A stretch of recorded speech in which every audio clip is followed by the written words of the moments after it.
be on. It is good to be on. Lots going on, as you know, in the world of cannabis. And those of us who are out there enjoying and imbibing and partaking, we are going to be doing these on Wednesday afternoons at 4:21. Because we don't want people to think that we're going to be here at 4:20 celebrating cannabis in a way that may be irresponsible. So I like to be a responsible talk show host. You, why?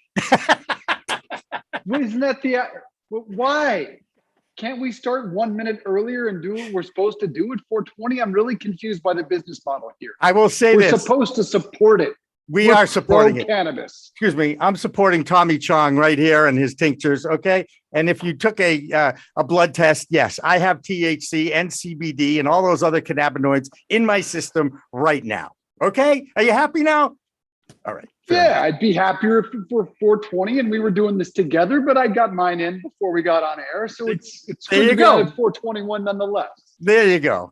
And we are going to be doing this on LinkedIn, and I am going to be monitoring. I'm going to try to monitor our chat room on LinkedIn. This is going to be a regular thing that we do here on Pro Cannabis Media.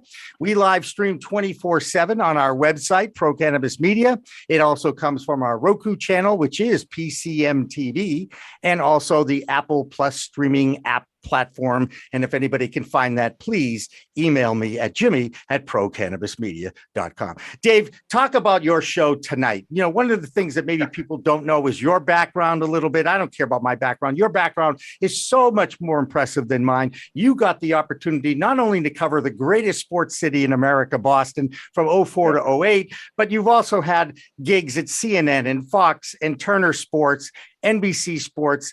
I mean, you've had a great run. Why are you talking about cannabis now? Well, I think it's because of that background that I have and my frustration with the mainstream media and not just how they cover cannabis, frankly, how they cover everything. I think is disappointing to 30-40% of the country. Just look at politics. The way they cover everything to me is disappointing. But cannabis is something that I had personal experiences with late in life. And I don't feel like I should have to tiptoe around it. It has helped me. It has helped me in my life.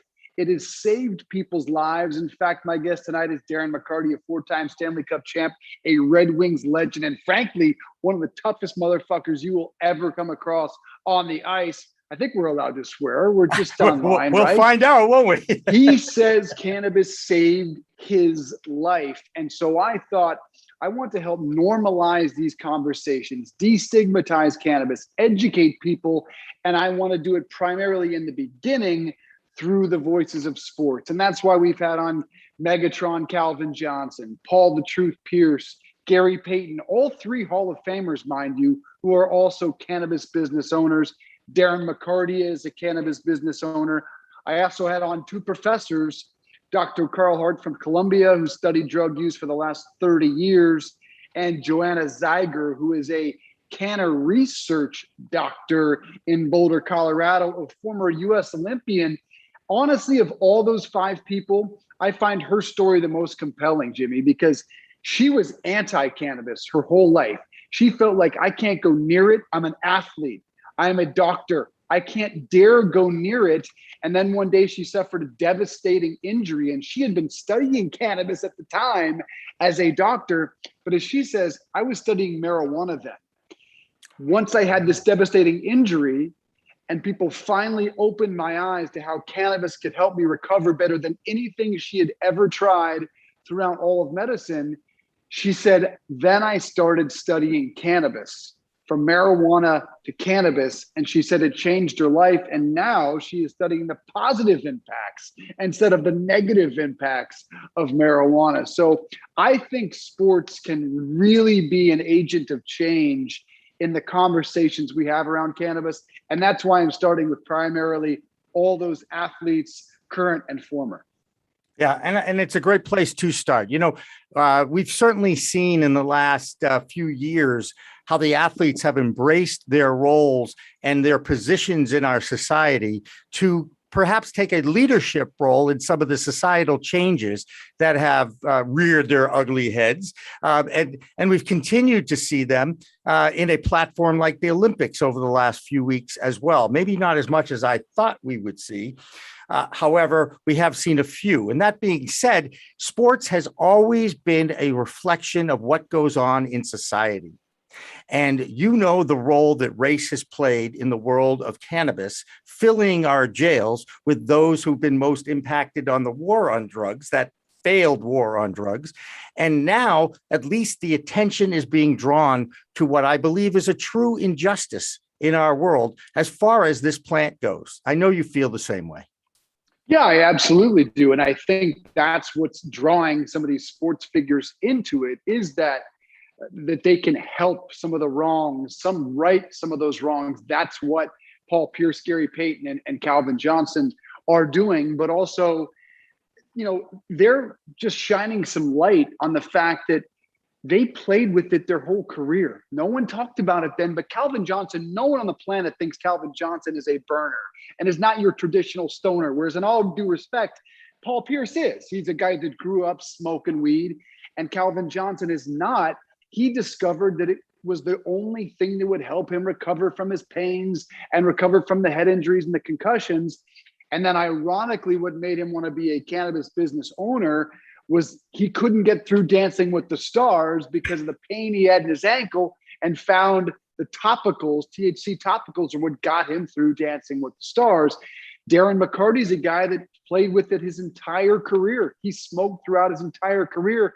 There's a long story, which I can't tell on air, but tested positive dozens of times.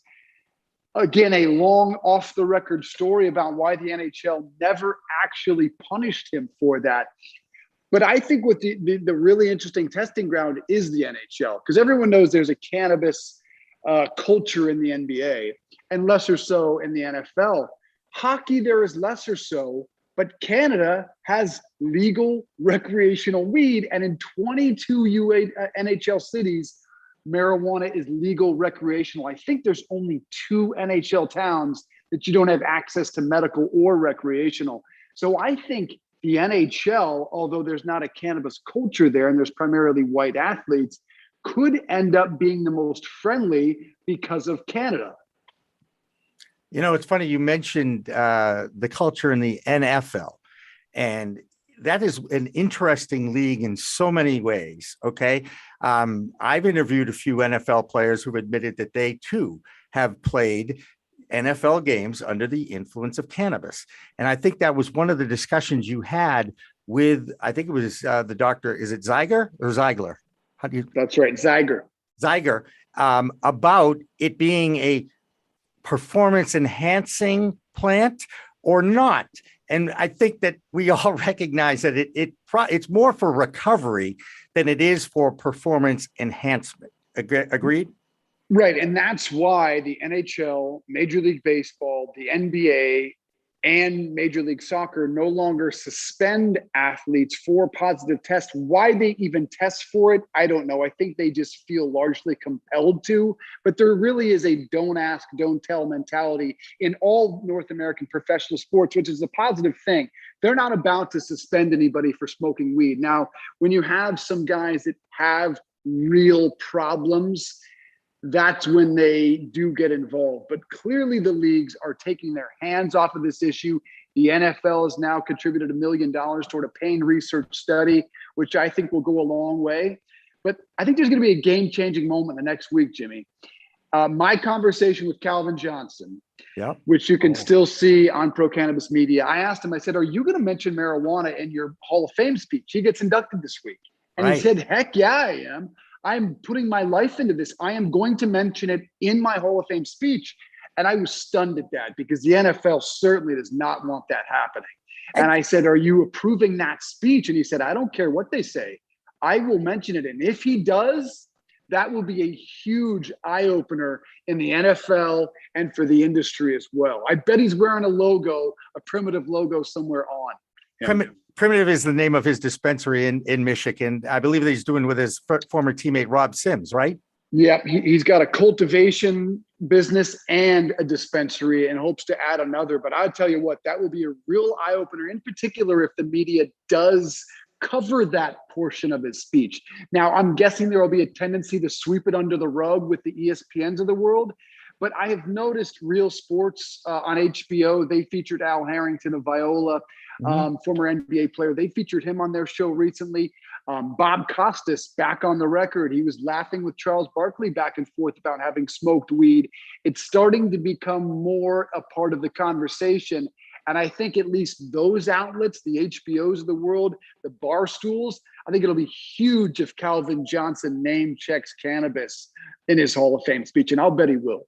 Yeah, no, it should be interesting. And again, it's another step towards normalization. And I think that's what most of the people in the industry want to see is look at the alcohol world, and then you look at the cannabis world, and there are two different entities. I actually wrote a blog when we first built Pro Cannabis Media about in 1937, the wrong drug was named illegal. Okay. If they had kept alcohol under wraps and made it illegal and prohibited, and prohibition didn't work because everybody stuck around and there were speakeasies and enjoying and imbibing with the moonshine in the backyard and all that.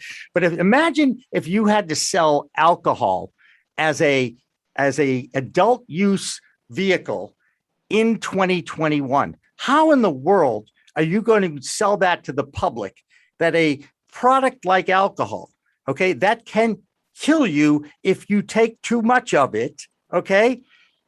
How would you sell that, right? And you compare it to cannabis. There's so much science and research behind this now. It is amazing. And I also want to make sure I always balance things, Dave. This is important because I want to make sure I preach responsible use of the product. I really do. It is a wellness product. It is designed, it has been put on this earth by God to interact with our endocannabinoid system. And I don't plan on using a lot of big words. It's this system inside all mammals that controls our pleasure centers and our pain center. And Lord knows there's no gain, no pain, right?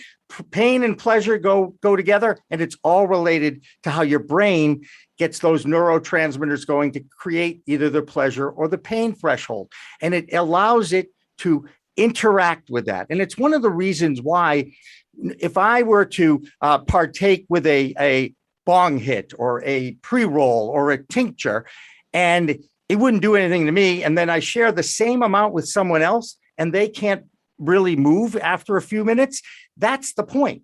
It affects everybody differently, right, Dave?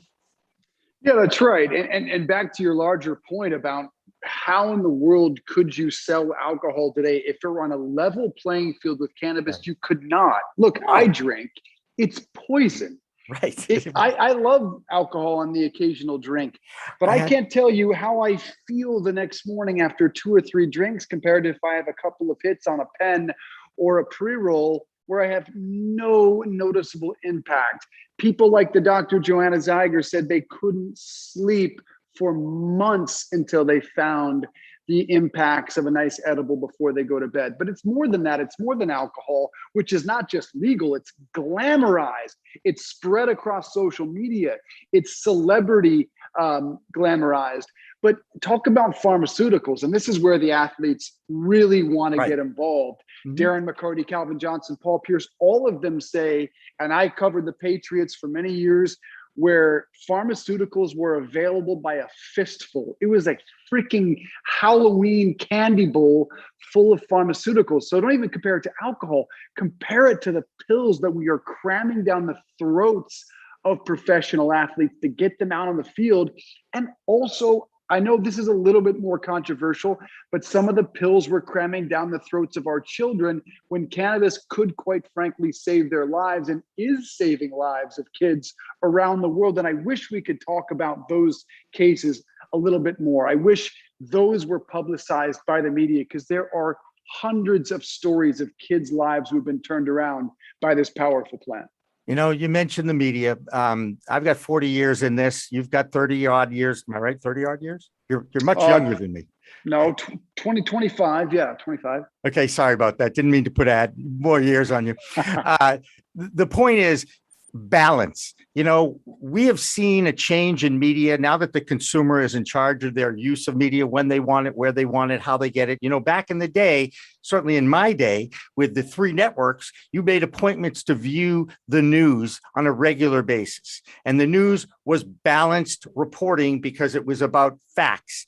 Now it's about ratings. It's about who can build the most sensational stories and add an opinion to them and slant it towards their audience. And this is one of the reasons why I started this company is to give an opportunity for people to tell their stories in a comfortable professional environment and not be attacked for the use of a plant, right? I mean, and you've heard these stories. Cannabis saved my life. Cannabis changed my life. When was the last time you watched a news show that actually had a story as powerful as that? Or the story about the parent who has to go to jail because they were busted because they had to get medicine for their kids. And I don't know a parent on earth that wouldn't have done the same thing for their child, right? And then I hear the legislators out there, the prohibitionists talking about, we got to think about the kids. We need to educate the kids. We have an amazing opportunity here as parents and adults to educate young people about the use of adult use products. And by the way, that goes for caffeine too. Okay. The most used drug in our society that nobody even considers to be a drug. Trust me, folks, it's a drug. Okay. How do you feel after a couple of days without coffee? To it. Right. Exactly. Yeah. Exactly. A couple of days. I can't go a single day without caffeine, whereas cannabis, and I have a colleague who's actually within 20 feet of me right now that does feel that cannabis is addictive. And I said, well, let me challenge you on that. Were you once addicted to alcohol? Yes. Were you addicted to some other substances? I think there are addictive personalities that can become hooked to cannabis, but it's a thing I can put down for a week, 2 weeks, or a month if I need to. Whereas caffeine, not a single day can go by without a devastating, debilitating headache. And I have to cure that. Now, we do need to have a conversation, though, about minors using cannabis. That needs to be part of legalization. And maybe Correct. It's not part of the conversation enough, because I do know that, at least in my state of Connecticut, it is dramatically on the rise. Kids 16 and older. And frankly, if my kid were 18, and I'm just saying this, I have no problem saying this. If my kid were 18, I would rather them smoke weed than drink alcohol. I would be less concerned about them having a little smoke and getting behind the wheel than I would if they had a couple of drinks and got behind the wheel. But I don't want kids between the ages of 15 and 18 going anywhere near it. I think that is harmful on the development of the brain. Just look at me. I don't have much left. Hey, excuse me. I'm pointing the finger at myself, believe it or not, my arthritic fingers, by the way. And again, that is why I have gotten my medical card, is I've got arthritis. I got to deal with it. But I will challenge you on one thing. There is an incredible study now in the legal states of Colorado and Washington, the first 2 states in the union to legalize adult use of cannabis. Both states show a decline in usage among teenagers. And again, it goes to education. Okay, it really does. If you tell a child not to do something, Dave, what's the child going to do when you turn your back? Touch the stove, right? Try the alcohol. Mom and dad are away. I'm going to have a party. I'm going to invite my friends over. They're going to bring their weed. We're going to have a party. We're going to do this. This is what kids do. Don't kid yourself, people. It happens everywhere. And if you start it with an educational process, it is why in Europe, they grow up, they introduce alcohol, usually wine or beer, into the teen years because they want to explain to them the dangers of overuse of it. And they don't have as many alcoholics in Europe as we do in America. There's something, it's because of how that culture accepts it.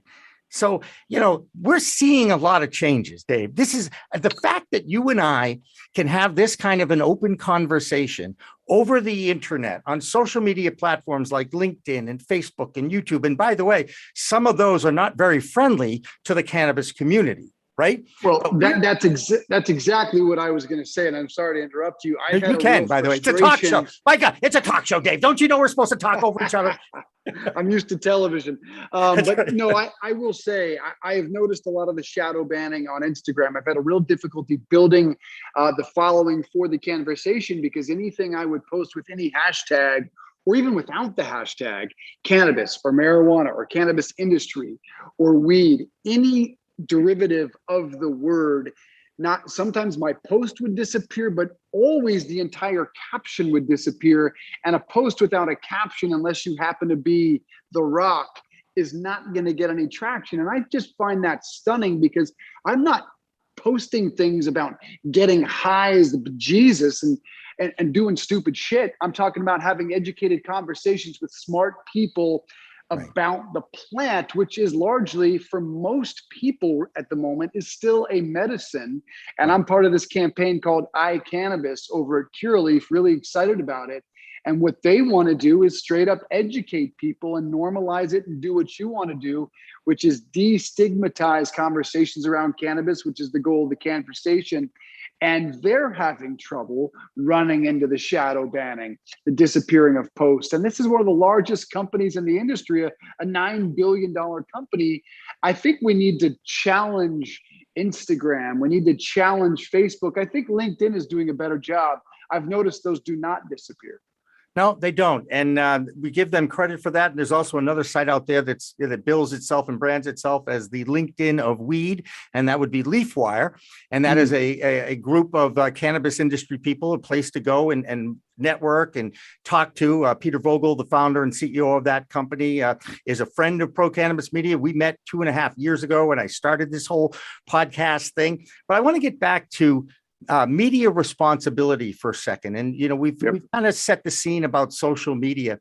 And the one thing that bothers me is you don't remember this, I know, but back in the day, the FCC was created to protect the public airwaves from people sharing misinformation or yelling fire in a crowded theater. They wanted to protect the airwaves while still supporting the First Amendment. Okay. Now what's happened is social media has been given a carte blanche to police themselves. And I am not preaching censorship here. I do not believe in censorship. However, I do believe in parameters. I do believe in, here's what you can say that the public can hear. And here's what you shouldn't say. You've already said, you swore a couple of times already in our conversation. If this was a radio channel or a television channel, they would have to report that so that when they come up for a license, that counts against them, right? I mean, you've been there in that world, right? So what's the difference between delivering content over the air and Wi-Fi, which is where most of us now get our information through our tracking devices, okay? Because these are phones, folks, but if you don't recognize that you're being tracked, everything you do, where you go, what apps you're on, you are not understanding how far we have come as far as media goes. So my point is, why wouldn't Facebook have to apply for an FCC license? Why wouldn't YouTube have to apply for an FCC license? Isn't that what every commercial TV, radio, and station you and I have worked for has to do regularly? Yeah, I guess my issue with it is more from a standpoint of, let's just look at Facebook. Facebook is the primary spreader of misinformation on everything on the planet.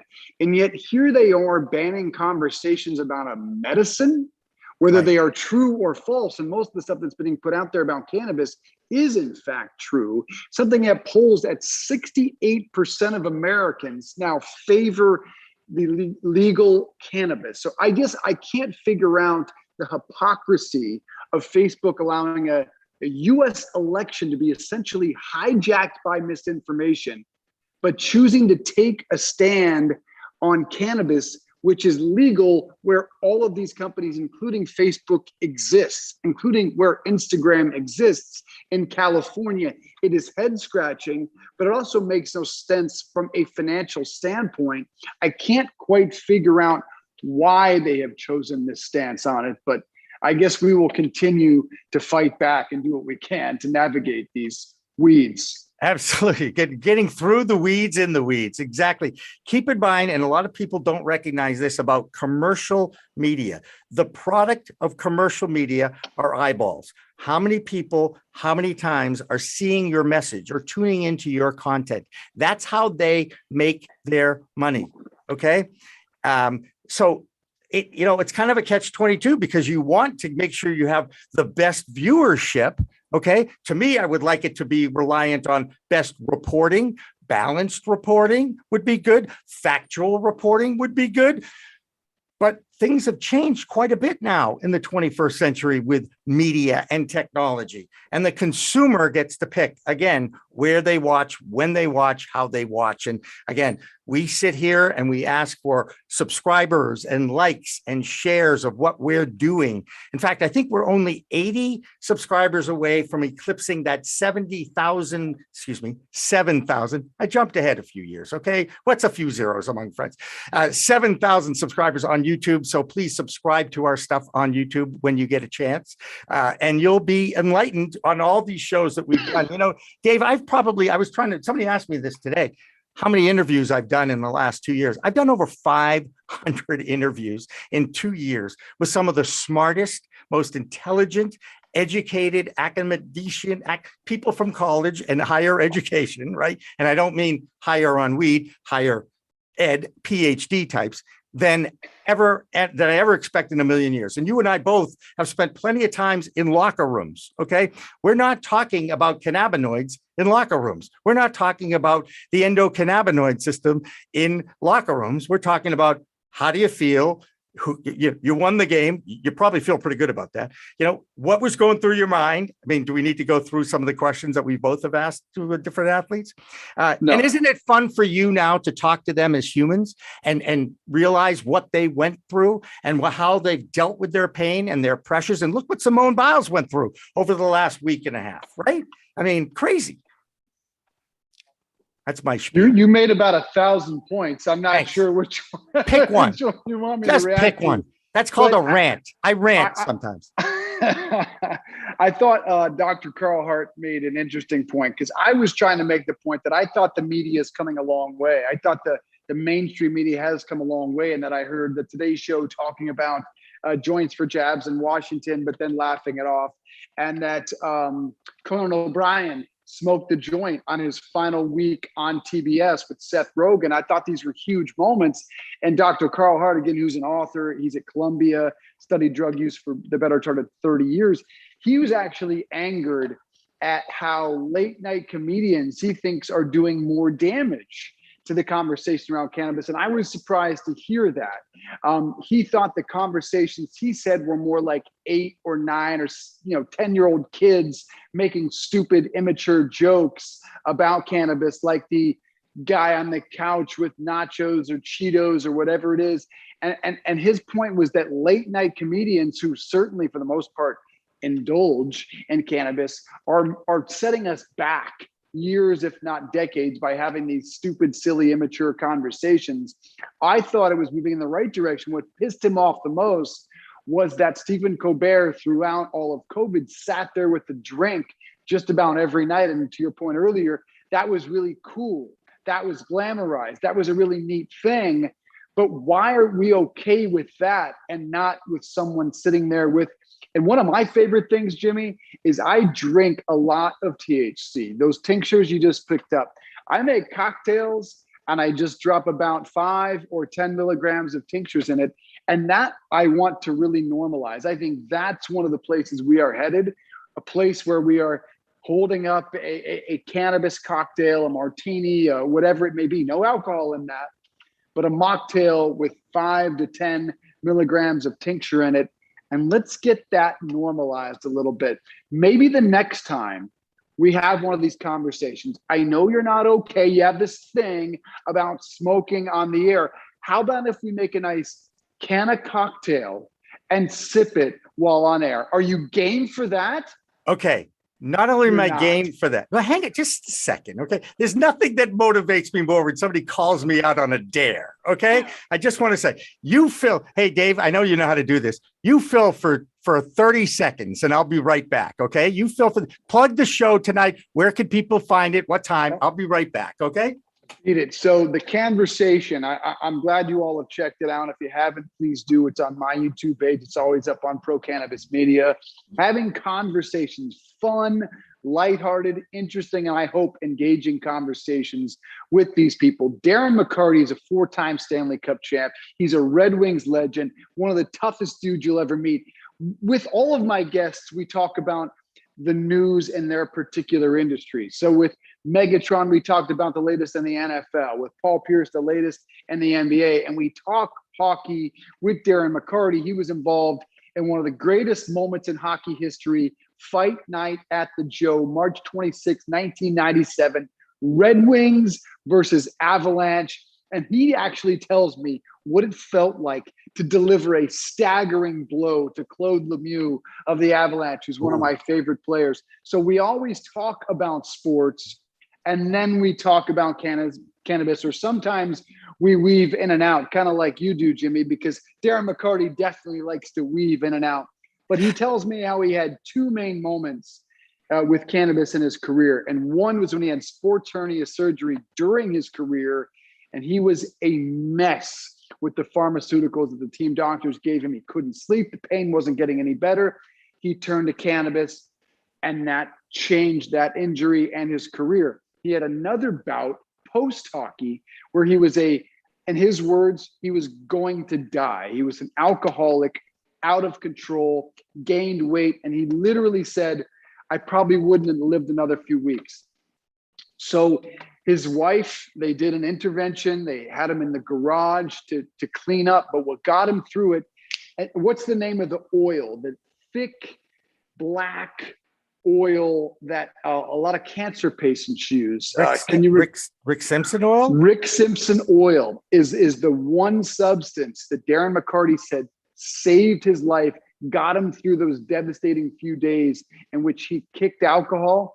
And he plainly says, I wouldn't be here without that oil, without Rick Simpson oil and cannabis. And those are some powerful stories. So he's a great storyteller. There are tons of them out there, and we get to talk about them on Pro Cannabis Media on a regular basis. And we ask you to like, share, and subscribe to our content at 9 o'clock tonight, Wednesday. We're going to date it here because we are live. We can do that.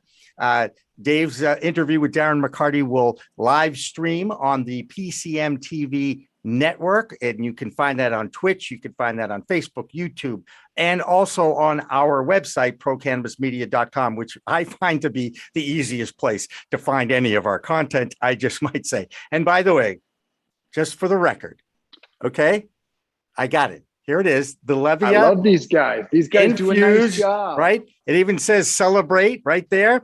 So I'm going to celebrate the first In the Weeds live on LinkedIn show by popping one, toasting to Dave Briggs for joining our team, and also thanking my crew and everybody who believes in what we're doing here at Pro Cannabis Media, because pretty much I'm going to be off the clock in just a matter of minutes. So for Dave Briggs, Dan French, our director, Isabel Turner, our production coordinator, and Sarah, our social media coordinator, thank you for watching In the Weeds with Jimmy Young. Cheers. We'll see you next Wednesday at 4:21.